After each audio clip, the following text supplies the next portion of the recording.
자, 안녕하세요. 롱가입니다. 모든 영상에는 자막이 있습니다. 자막이 보이지 않는 영상은 유튜브 자막을 켜주세요. 자, 살찌지 않는 체질에 대한 7번째 영상입니다. 살찌지 않는 체질에 대한 이야기라면 항상 나오는 질문이 먹방 유튜버에 대한 질문이에요. 자, 먹방 유튜버들은 일반적인 사람은 도저히 먹을 수 없는 엄청나게 많은 음식을 먹고 이때 먹는 음식이 대부분이 가공된 정제 음식입니다.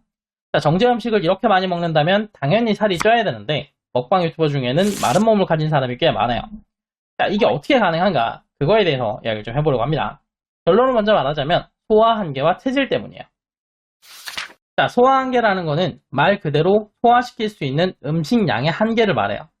자, 4인용 밥솥이 있다고 할 때 여기에 10인분의 쌀과 물을 넣는다고 해서 10인분의 밥을 할 수 있는가? 당연히 그렇진 않겠죠. 3인분이라는 처리 용량의 한계가 있는데 그 한계를 넘어가니까요. 기계조차도 이렇게 처리 용량의 한계가 있는데 사람의 소화기관에는 한계가 없을까? 당연히 있습니다. 소화기관이 한 번에 소화 흡수할 수 있는 음식의 양에는 한계가 존재하고 그 한계를 넘어가는 음식은 제대로 소화 흡수가 되지 않아요. 그러면 많이 먹어도 한 끼에 몰아서 먹으면 살이 안 찐다는 거 아니에요? 네, 그렇죠. 실제로 그런 방법을 활용해서 다이어트를 하는 사람도 존재합니다. 대표적인 예가 가수 홍진영 씨인데 홍진영 씨는 라디오스타라는 방송에 출연해서 하루 한 끼 먹고 싶은 음식을 먹고 이때 먹는 음식량은 토할 때까지 먹는 방법으로 다이어트를 하고 있다라고 이야기를 합니다. 자, 상식적으로 좋은 다이어트 방법은 아니고 하루 한 끼만 먹는다고 하더라도 많이 먹는데 다이어트가 될까라는 의구심이 생기죠.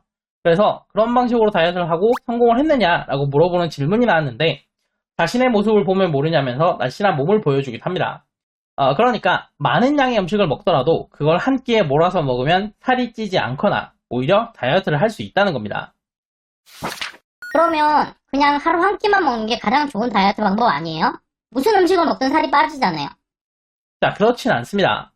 애초에 저런 식사 방식은 잘못하면 폭식증으로 발전할 수가 있고 한 번에 너무 많은 음식을 먹는 거는 소화기관에 큰 부담을 주기 때문에 건강에도 좋지가 않거든요.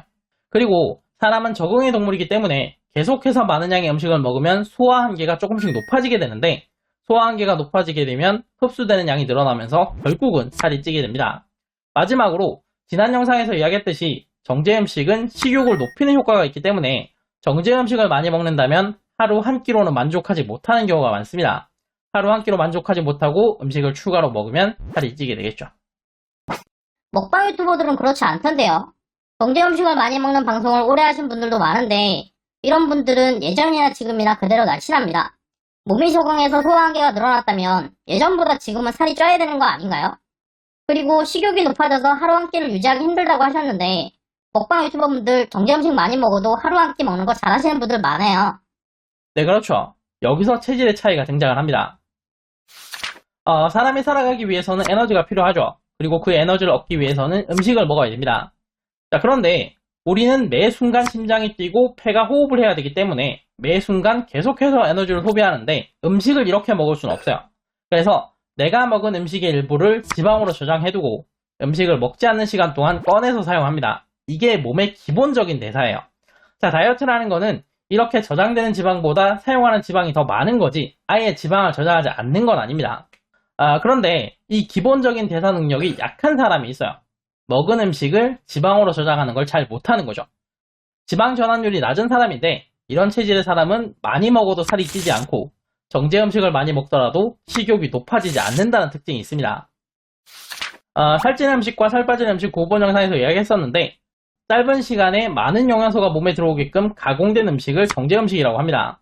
정제 음식을 먹어서 몸에 많은 영양소가 들어오게 되면 몸에서는 이 영양소를 처리하기 위해서 인슐린 호르몬을 많이 분비하게 되는데 인슐린은 내가 먹은 음식을 체지방으로 저장하는 일도 하기 때문에 인슐린이 많아지면 체지방으로 저장되는 양이 늘어나게 됩니다.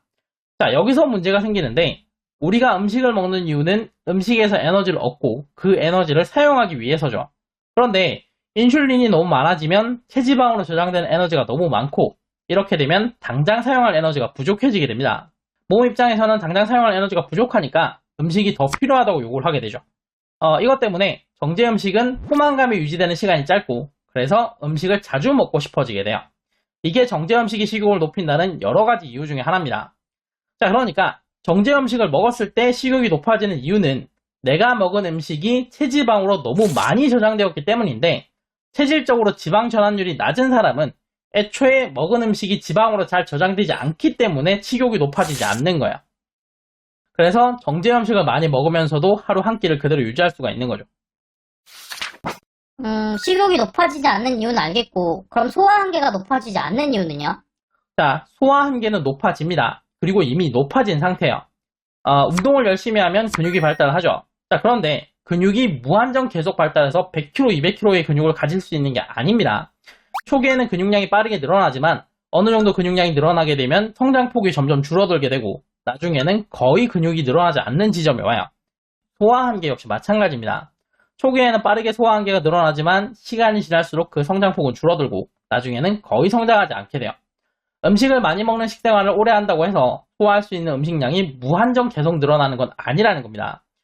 그러니까 먹방 유튜버가 많은 음식을 먹는 생활을 오래 했다고 하더라도 그 많은 음식을 다 소화할 수 있게 되는 건 아니라는 거야. 자, 사람이 살아가기 위해서는 매 순간 심장이 뛰고 폐가 호흡을 해야 되고 그러기 위해서는 매 순간 에너지를 소비하게 되는데 이 에너지를 공급하는 음식을 매 순간마다 계속 먹을 수는 없으니까 먹는 음식의 일부를 지방으로 저장을 해서 음식을 먹지 않는 시간에 사용한다고 했었죠. 자, 그런데 체질적으로 지방 전환율이 낮은 사람은 지방으로 저장되는 양이 적고 지방으로 저장되는 양이 적기 때문에 음식을 먹지 않는 시간에 사용할 에너지가 부족할 수밖에 없습니다. 자, 그러면 어떻게 해야 될까? 음식을 자주 먹어서 매번 에너지를 공급을 하거나 소화 한계를 높이고 많은 음식을 먹어서 저장되는 양을 늘려야겠죠. 자, 그러니까 많은 음식을 먹어도 지방 전환율이 낮아서 살이 안 찌는 체질은 반대로 지방 전환율이 낮은 체질이기 때문에 음식을 자주 먹거나 많이 먹어야만 생활이 가능하다는 겁니다. 많이 먹어도 살이 찌지 않는다라는 장점 뒤에는 많이 먹어야만 몸이 버텨내기 때문에 자주 배고픔에 시달리거나 한 번에 많은 음식을 먹어서 소화기관에 계속 부담을 주거나 일반적인 사람보다 훨씬 더 많은 식비를 매달 부담한다는 단점도 존재하는 거죠. 그러니까 결국 먹방 유튜버가 많이 먹어도 살 안 찌는 이유는 체질이네요. 그런 체질이 아닌 사람은 먹방 유튜버처럼 될 수가 없고, 그러면 이번 시리즈에서 말하는 방법들 다 의미 없는 거 아니에요? 그렇진 않습니다. 자, 애초에 일반적인 사람이 먹방 유튜버처럼 많은 음식을 먹는 건 불가능해요. 라면을 10개, 20개 먹어도 살찌지 않는 체질은 라면을 10개, 20개 먹을 수 있는 사람에게는 의미가 있는 체질이지만 라면을 5개도 먹지 못하는 사람에게는 의미가 없습니다. 우리가 원하는 거는 가끔 정제 음식을 2인분, 3인분 먹는 과식을 하더라도 살이 찌지 않는 정도의 수준인 거고 이런 수준은 지방 전환율이 낮은 체질이 아니어도 이번 시리즈에서 나온 방법으로 충분히 가능해요. 나는 열심히 공부하더라도 전교 1등이 될 수 없다. 그렇다면 공부는 아무 의미 없고 공부를 해도 내가 얻는 게 없는가? 그렇진 않죠. 공부를 하지 않았던 시절의 나보다는 지식이 높아지고 성적이 좋아집니다. 이러면 공부는 의미가 있어요. 마찬가지로 먹방 유튜버처럼 될 수 없다고 해서 지금까지의 이야기가 다 의미가 없는 건 아닙니다. 지금까지의 방법을 잘 활용하면 먹으면 먹는 대로 살이 찌는 지금의 몸보다는 먹어도 살찌지 않는 몸이 될 수가 있어요. 그리고 그 정도면 충분하죠. 언제나 말하지만 다이어트는 내 몸이 하는 거고 따라서 내 몸이 기준입니다. 그 기준을 남에게 두실 필요가 없어요. 자, 이번 영상이 도움되셨다면 구독과 좋아요 부탁드리고 저는 다음 영상으로 다시 돌아오겠습니다. 감사합니다.